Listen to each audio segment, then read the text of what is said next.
Welcome back to a further episode of Men's Inner Health with Mark Randall. Thank you for taking the time to watch these videos. I hope they will be of benefit. I know in YouTube we've got a problem, and Houston, we need a solution to fix this problem.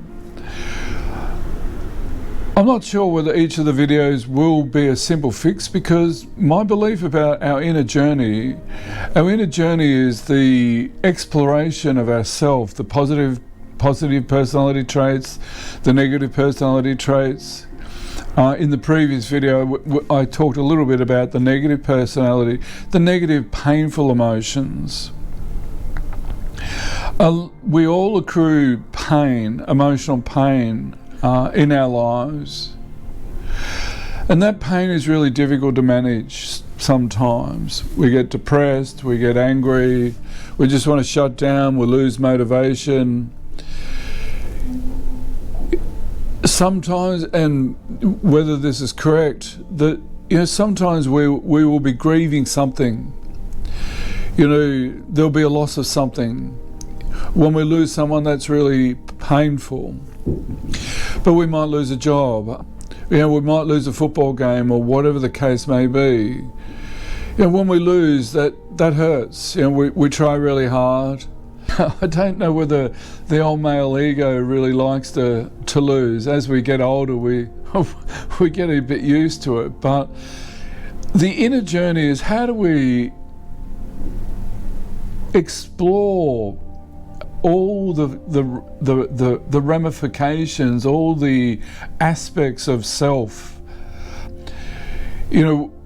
With emotions, we're good with the laughter emotion. We all don't mind doing that, which is happiness, and it's fun.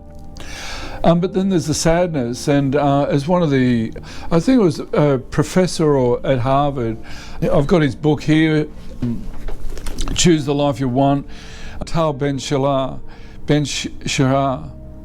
sorry I didn't get that right, Choose the Life You Want. He did a podcast on the Flow Research Collective, and he said that if we really want to learn to experience the full emotion of happiness, we also need to learn to experience the full emotion of sadness. Sitting in sadness ain't an easy cup of tea. We can get down, feel flat, lose motivation, get depressed. Life feels really, we're pushing shit uphill. But because of men's social conditioning, we've been taught not to share this sort of stuff. We've been taught to, don't confide in others. We're taught to just shut down. Man up. You'll be right. Move on.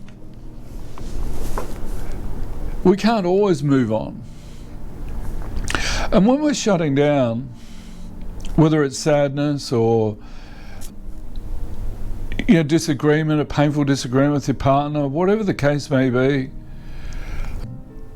when we're shutting down and ignoring that emotion, in a way, are we actually ignoring a part of ourselves?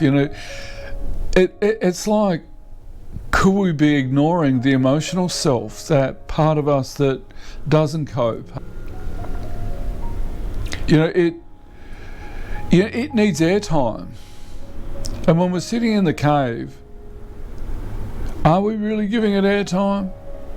When our partners ask us what's wrong and we say, oh, nothing, I'm fine. Are we really? The male social conditioning is that, we've got to be stoic. We men have to be stoic, and we have to be strong, and etc., which is fine.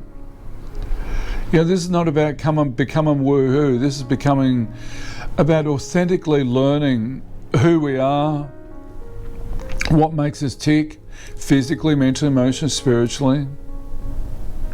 And it's about connecting to that part of ourself that's sad. Now, sometimes this sadness may have triggers, or the hurt. It may have triggers way back since to knee-high to grasshopper.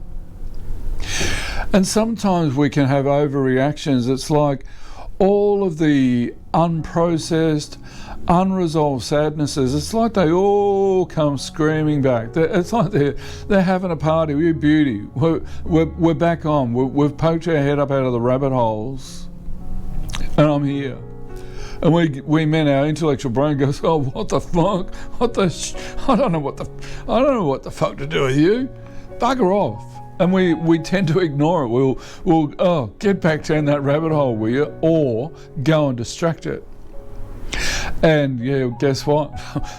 We men have got some really, and women too. I'm not, this is not gender specific, but we men have got some really good ways to distract ourselves from this sort of stuff. And guess what?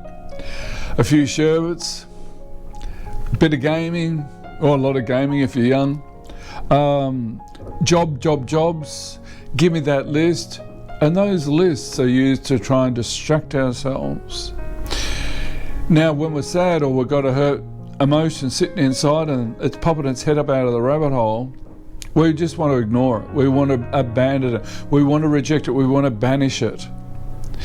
Now, in doing that, we're banishing a part of ourselves. And that part of itself, it will go back down the rabbit hole, but it'll say, right, you what? Give it a few weeks, I'll be back.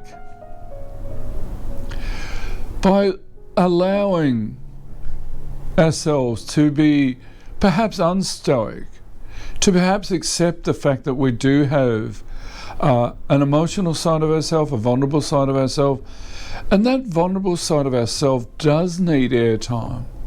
It does need to be brought up out of the rabbit holes. My perspective, when allowing this material to come up out of the rabbit holes, yes, it is a sadness, but it's also a gift. It's also a beautiful opportunity. Not an easy opportunity, but a beautiful opportunity to do some healing. Yes, the hurt might be in the context of the here and now, but that hurt may have a thread dating back many, many decades. Be gentle and enjoy.